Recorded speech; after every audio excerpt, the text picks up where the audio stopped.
What is going on online fitness coaches? Welcome to another episode of the Change Lives, Make Money Online Trainer podcast. This is the #1 show for online fitness coaches who are trying to grow successful online business. In today's episode, I'm joined by this guy right here, Mr. 89 to hit $10,000 a month.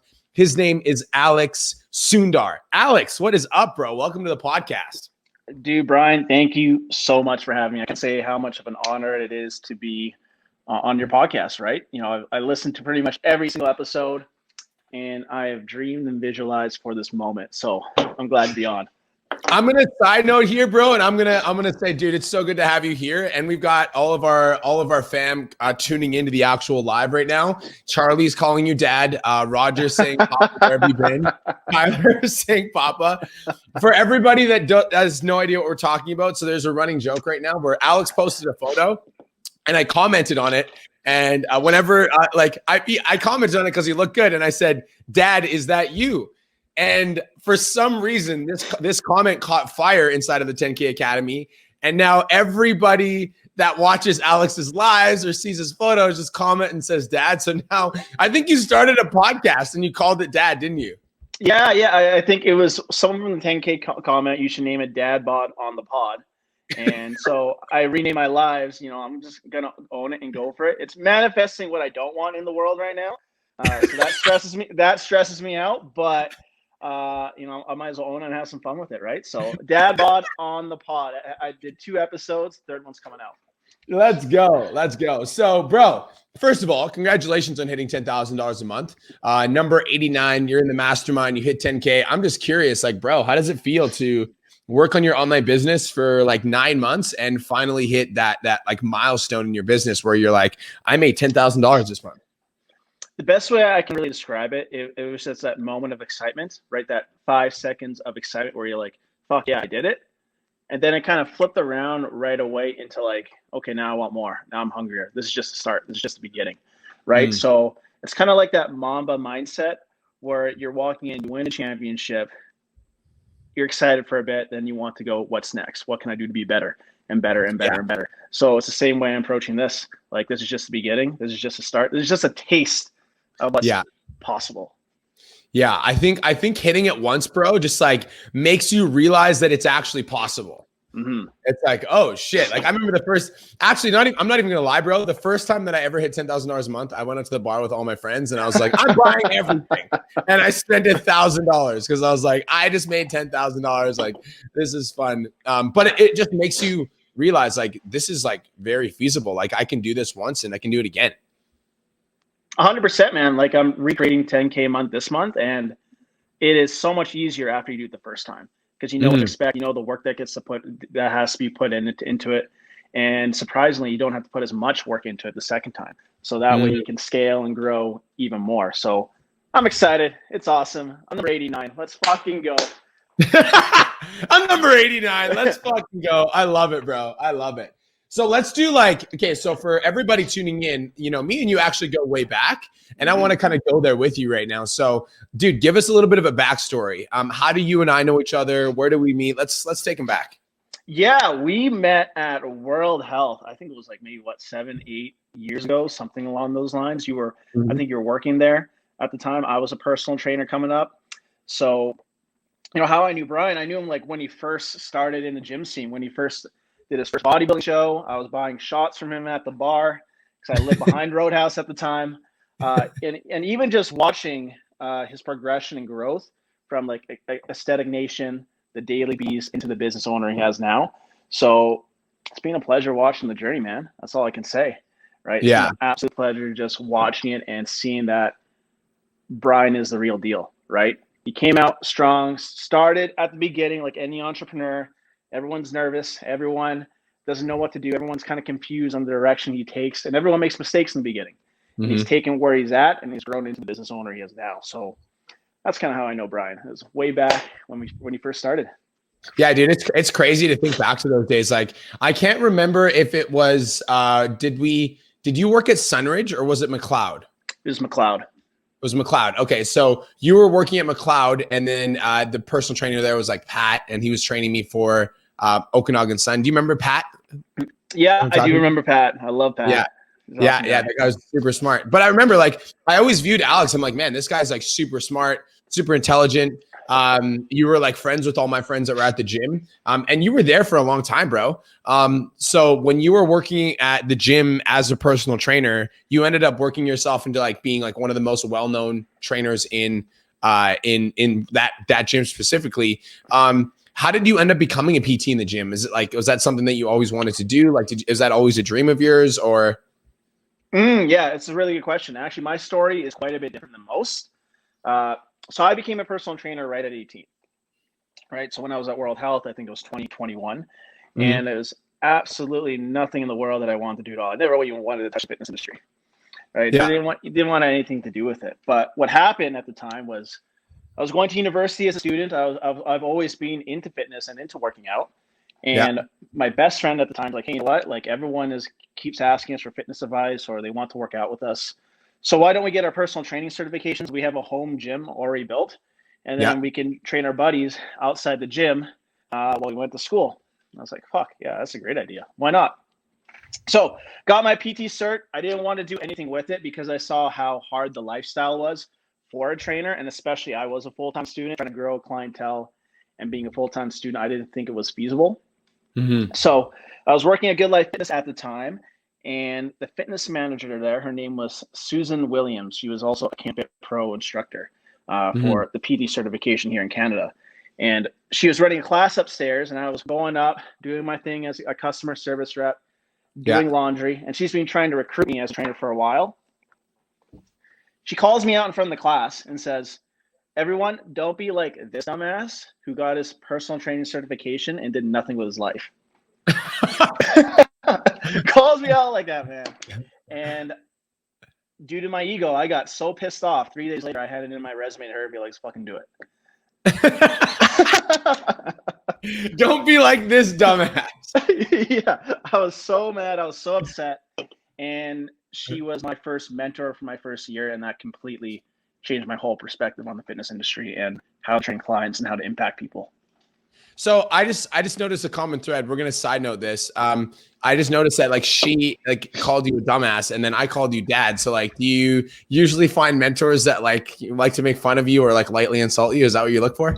Yeah, it makes it sound like I got parent issues, man. You know, daddy issues or mommy issues. That's a complete side note, but I just had to notice, right? I run off negative energy. I'm not the kind of guy if someone tells me, good work, good job, I need someone to tell me you can do better. Give me another rep. Give me more. Right. So when I feel like I am challenged, I'll show up even harder.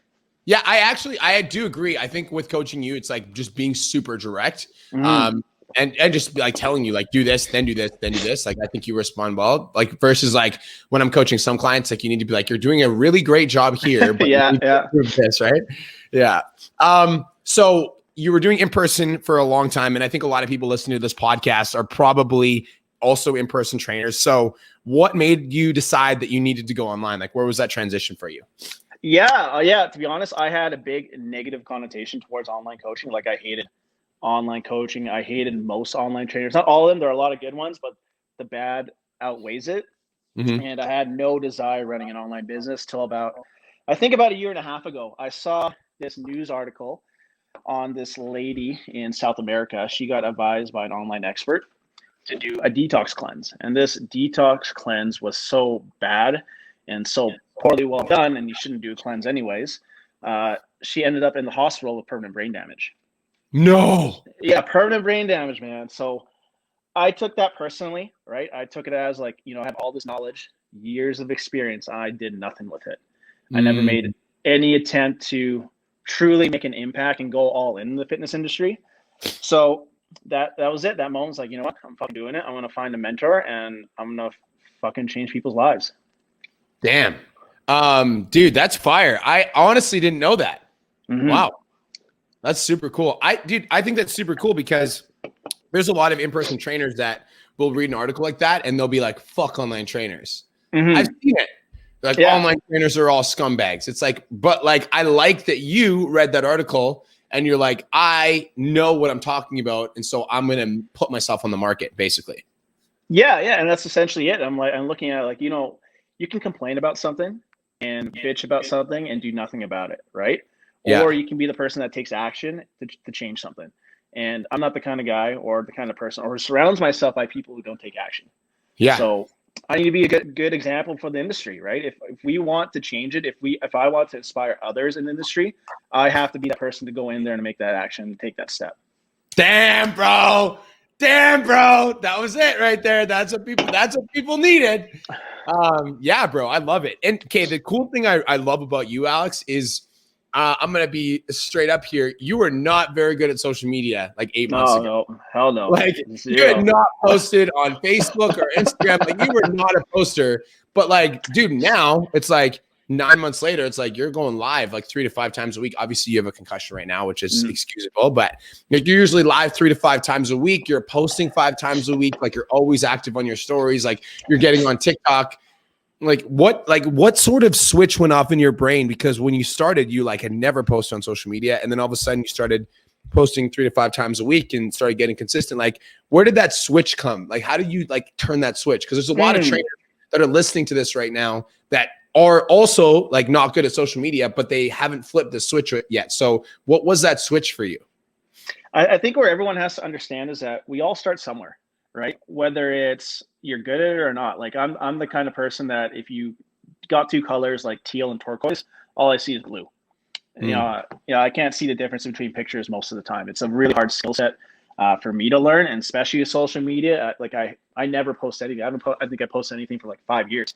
That's how often I did it. So when I came into your program, the one thing that I knew I had to incorporate was coachability, right? I have no idea about marketing. I have no idea about any of that. So I have to humble myself. I have to listen to the coaching. And for someone who has been already successful in that field, why wouldn't I listen? Why wouldn't I take action onto everything he says? So if he tells me to post 5 times a week, I'll post 5 times a week. He tells me to post 3 times a day. I don't give a shit. I'll post 3 times a day, right? You got to take action with the intention of improvement at the same time, though. Right? Oh, say that one more time. That's fire.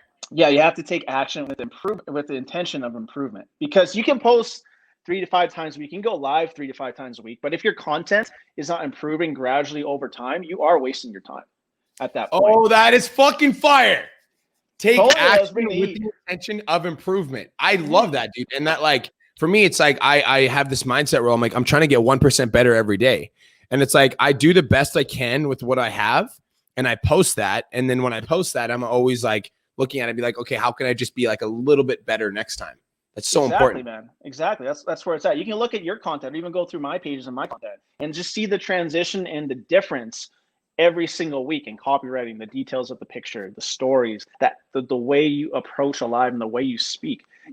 Guys, we're entrepreneurs, right? We have to take a step towards improving every fucking day. If we don't do that, we're failing. Man, I love this so much. Okay, Alex, when you first started the program, you had a small social media following. I think you had I think it was less than 1,000 followers on Instagram. I could be wrong. And there wasn't very many people on Facebook as well. Did that discourage you from posting? Because I think that there's some people tuning in right now that are like, that have small followings, and there's no fucking point because, you know, I got a small following anyway. Fuck no. Hell no. Yeah. I went in with the intention of service. I didn't care about gaining followers or anything like that. I went from the intention of, I want to post this post to impact one person. That's all I cared about.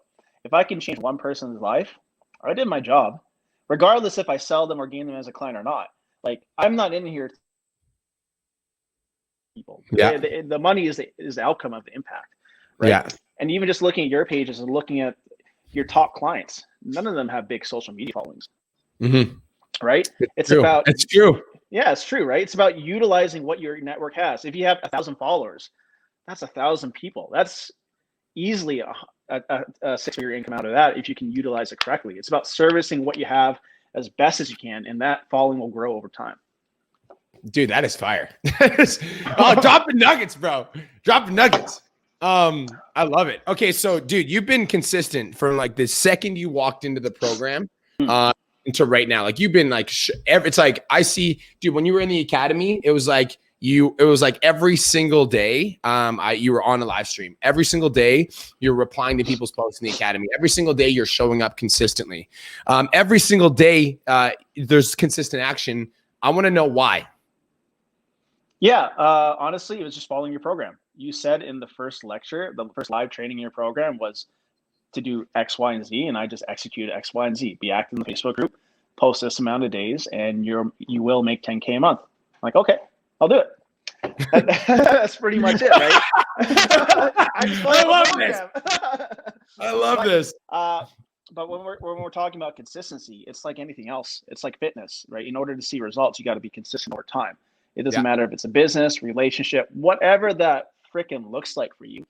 Consistency, but consistency when you're unmotivated is most important, in my opinion. So what do you do when you're unmotivated? Like you're like on days where you're like, I fucking don't want to look at that group. I don't want to study a video. Like, how do you get yourself to be consistent? I'm a bit of a sadistic at this point in time with this kind of stuff. And this is how I view my training, that when I'm unmotivated the most, when I don't want to show up, is when I train and push myself the hardest.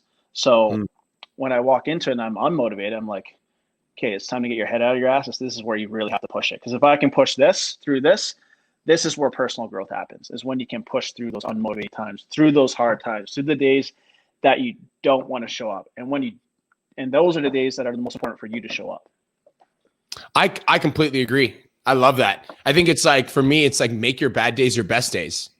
Like on those days that you don't want to be there, on the days when you're like, I'd rather be in bed, on the days where you're like, I'd rather not go to the gym. Like that's the day that you need to go the most. But it's harder for a lot of people because that's when like there's like this little demon that's going off in your head. That's like, you should sleep in. Like you should just lay in bed. Like that's where that voice comes in. But I agree. It's just important to just be like, no, like I'm not like allowing myself to be weak. I just refuse to allow this to be my reality. You know, I have a standard for my life and I'm going to play to a higher standard. Yeah, you're right. It's a choice, guys. It's a choice to be successful. It's a choice to show up every single day. And those voices will never go away. They're always there. Yeah. Right? It's up to you to train yourself to have that opportunity to put them aside when the time comes. You can give into it. There's nothing wrong with that, right? But you also have that opportunity to succeed, and you can choose left or right. I love it.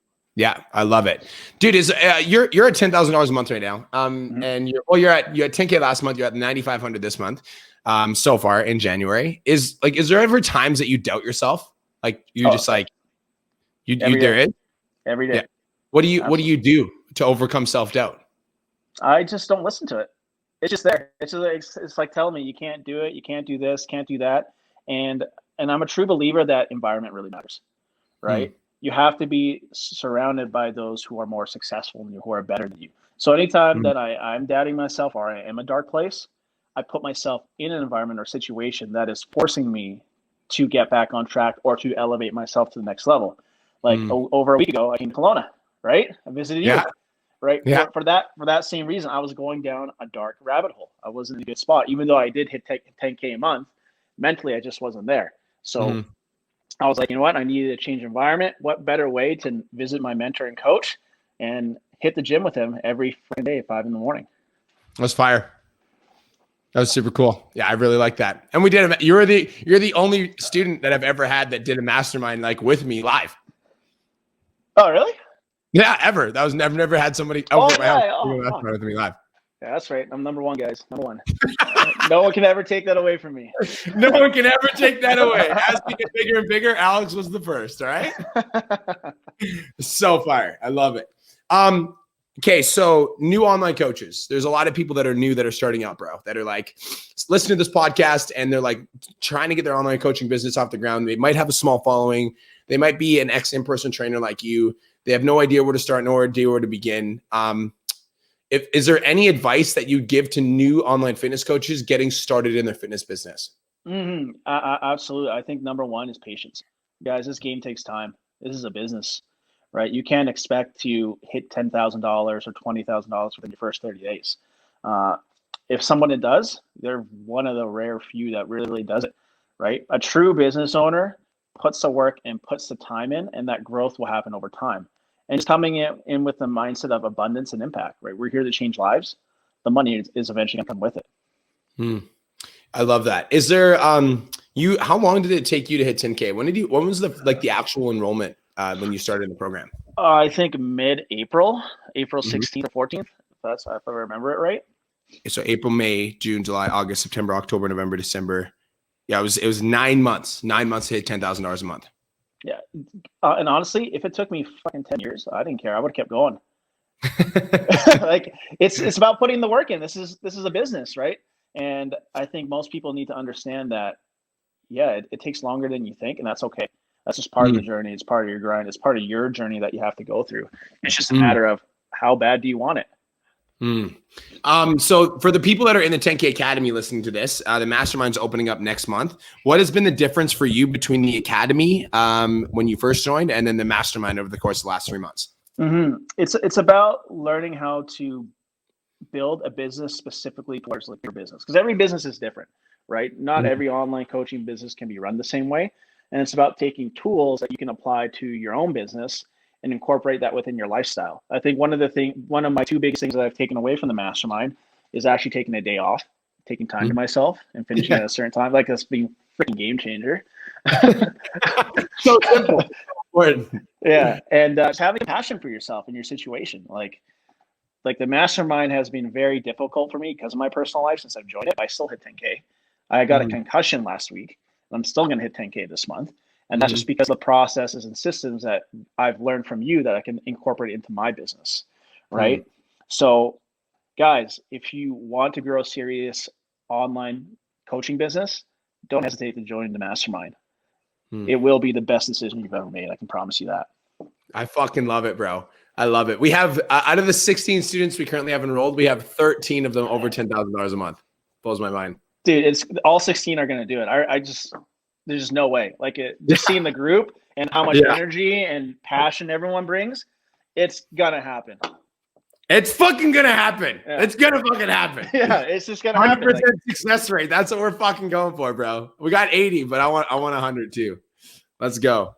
Dude, Alex, thank you so much for coming on the podcast, bro. I appreciate you so much. I know that you just had a concussion this week, and you could have easily put this off and just said no, but you showed up and you delivered a shitload of value. So I just want to thank you so much for coming on here today, bro. I fucking love you. Love you too, man. I love my son. I wouldn't never say no to him. That's my boy right there. That's my papa. That's my papa. All right, guys. Alex Sundar, if somebody was interested in learning more about you, where would they find you? Yeah, you guys can follow me on Instagram at alex.sundar_. The same name is actually on TikTok, or even follow me on Facebook as well. I always drop a ton of value. I have a lot of fun with my content. I'm a big troll, so if you comment on my post, call me dad. I will troll you back. Cool. All right, guys, that's it. That's all. Thank you so much for tuning in. Peace, love, and we'll talk to you guys in the next episode. Tomorrow, we're talking to Austin Prechtel. Deuces.